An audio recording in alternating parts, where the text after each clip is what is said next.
Hi, I'm Erin Heath, and I am giving a video testament for Dr. Prax's practice. I came to see Dr. Prax because I had been suffering from a whole host of really fun things. Nausea, right flank pain being the most common for a number of years. In 2009, I went through a period of about 7 months where I was nauseous 5 out of 7 days. And that was miserable. They put me on Prilosec. I was diagnosed with dyspepsia and basically spent the next couple of years going through periods where I was really nauseous, and then I would be okay, and I would be treating with medications. And then last year, before I came here, I had a significant increase in nausea and right side pain that was periodic. It would come in, last for a couple of weeks, and then disappear. And in the course of that year, I was diagnosed with a possible appendicitis 3 times, which meant that I got to go take all kinds of fun, expensive imaging tests that all came back as, no, you're fine. And then my symptoms would go away, and the doctors would be like, well, we don't know what was wrong with you, but you appear to be fine now, so just go about your life. And when I was back in their office 3 weeks later, or 3 months later, then we would start this whole thing over again from scratch. And in December of 2012, I came down with the worst case that I'd had in a long time. I was so nauseous I was barely functioning. I couldn't get out of bed, nauseous. And so I crawled to doctor's office and was like, this can't go on. And they gave me actually the same anti-nausea medicine they give somebody who's going through chemotherapy. That's how strong my nausea was. And I was on a pretty strong dose of it too. And actually my gynecologist, who I went to my PCP, and he sent me back to my gynecologist because all the pain was on my right lower side. He's like, well, you know, maybe it's an ovarian cyst, which I had burst a couple of years prior to this. And my gynecologist was like, you know what, this sounds more like a vagus nerve problem.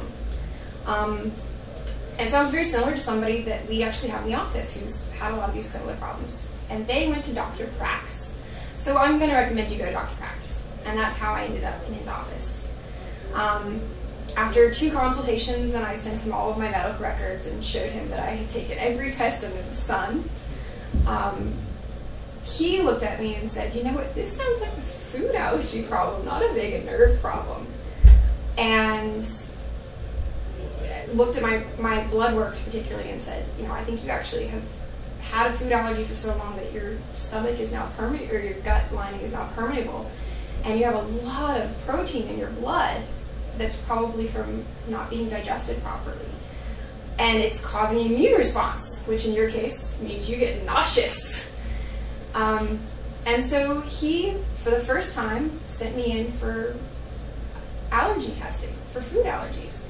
And also recommended that I take a 60-day Repairvite program, and also do 24 visits at his office for adjustments and just checking in and that sort of thing. And we actually started the Repairvite diet before I got my blood work back. And I was already starting to see an improvement. And then we got my blood work back, and he was just kind of like, wow, this is much worse than I thought it was. And it turned out that I was seriously reactive to wheat. And he'd also run some tests to see things that are similar to wheat. And I was reacting to everything. Basically, my immune system was just completely crazy and didn't know what was going on. So it was just reacting to everything, which was just making me more and more sick. And so luckily, I'm kind of a home cook. And while the Repairvite was a very strict diet, I got to I didn't mind having to make my own food, and I got to experiment. And one of my big challenges was sauces. I'm a huge sauce fan. And he took away my ketchup, which I was very unhappy about. And I had to find an alternative. And luckily I found a few that I shared with Alex in the office, and they're on the website for the Surviving the Repairvite diet, that I came across that seriously helped me. But at the end of 2 months, I was so much better. I'd lost 15 pounds. I was back to the weight that I had been before. In the past year, I put on about that 15 pounds, just as I got more and more miserable and more sick. So I had lost weight. I wasn't nauseous anymore. I was off the Prilosec for almost 3 months. And while I've had 2 major flare-ups since I started this program, the difference between April and December is that we know what's wrong.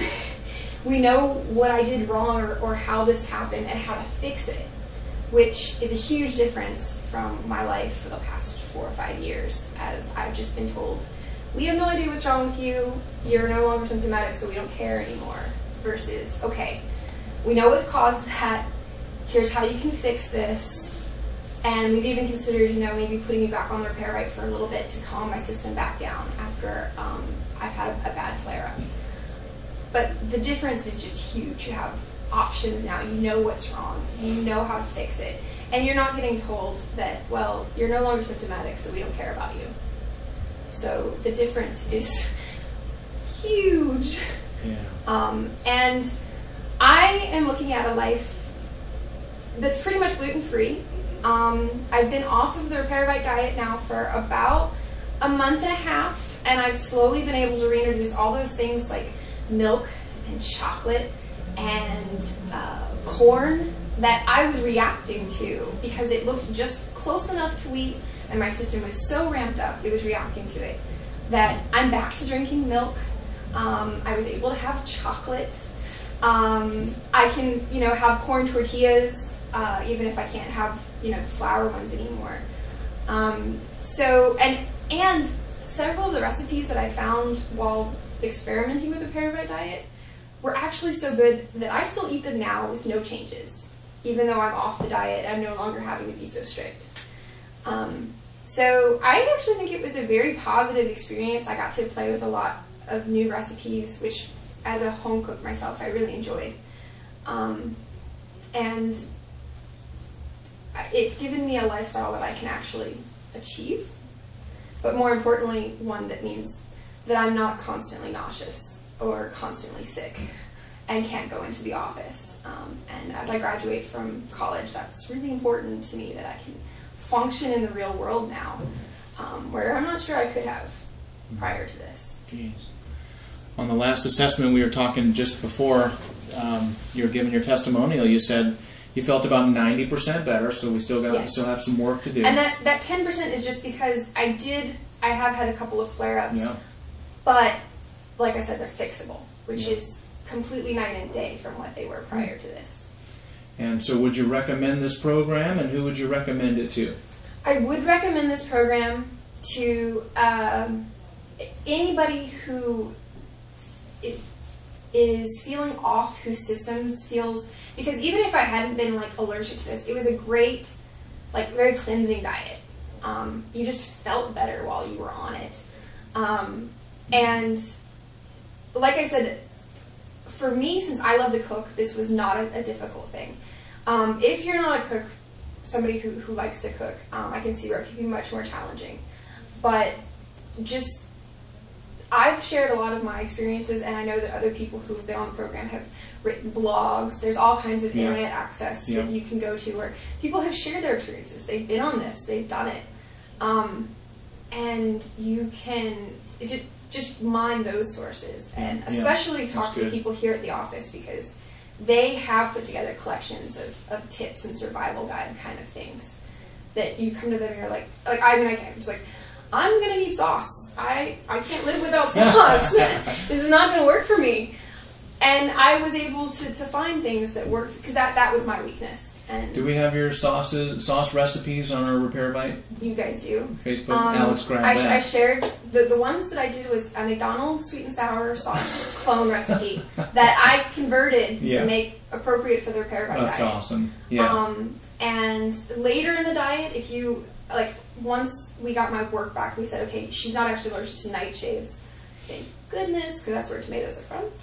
I was able to add some peppers back into my diet late in, so I have a sweet and sour sauce recipe as well that's Chinese sweet and sour, like takeout kind of style, that I created that was very close to the diet. There's a couple of peppers and things like that, so it's late in the diet, you wouldn't immediately do it. But it's great afterwards too. And I also did a breaded chicken with the almond meal, because in this... That's what I remember. Yeah, in this that was crazy. office we're allowed to have almond. Yeah. So I found a breaded chicken, or actually Yeah. I sort of created it, breaded chicken tenders, which is what I put in my salads. And that salad that I created while I was on this diet is a salad that I still to this day have 2 or 3 times a week. Yeah, it's good. And if that's on the Repairvite, they want to get a hold of that, because I thought for sure you were cheating with that one. Not a single ingredient is good. allowed. Yeah. So that's the thing and what I usually did was I spent the weekends making food and prepping things, and then that way I had snacks and things to eat over the week when I was really busy and had to be in the work and I had meetings. And I wrote my thesis, which came out to 84 pages while on this diet. So that meant I had my brain food is usually Chex Mix, and I couldn't have Chex Mix because I was on the diet. And so I managed to find enough food to survive the stress of writing a master's thesis while on this diet, if I just took the time to sit down and make things. If anybody could do it, if you could do it, then anybody could do it. You just kind of have to know this is not an easy process. This is something you need to put some time into, because you got to find what works for you as far as flavors, and it's a completely new way of eating. I mean, unless you're doing the paleo diet already, this is completely different from anything else you've probably ever done. But it's usable for the rest of your life. It really is. You know? Like, once you find things that work for you and you find a flavor profile that works. Like I said, I mean, I still make a lot of the same dishes that I made while on the Repairvite, exactly the same now. Yeah. A month off, and I've made food for my friends. I love to entertain. I love to cook for my friends, and so I've made my food for my friends. They can't tell that it's Repairvite diet or that it's gluten free. Because I've now found enough ways to kind of make it work that they don't even know. Actually, my friends prefer my salad to the salad that they used to make, because they're like, this chicken's amazing, and we really like the Terracotta brand of chips, which are all root vegetable chips, totally okay for the diet, makes a thing called sticks, which are just really thin pieces of the root vegetables, and they're perfect for salads. Because you miss croutons. You don't have crunchy. Yeah. And it's just like croutons, and you have no guilt, because it's just you're just adding more vegetables to a salad. It feels guilty, though. It feels like it should be guilty, but it's not guilty at all. Erin, you're awesome. You've been great in this program. We hope to see you around. We hope you don't move out of Charlottesville. You stay here and be with us. Well, we'll see. Wherever the job market takes you is probably where I'm going to go. Good. Well, thank you so much for your testimonial. You're welcome.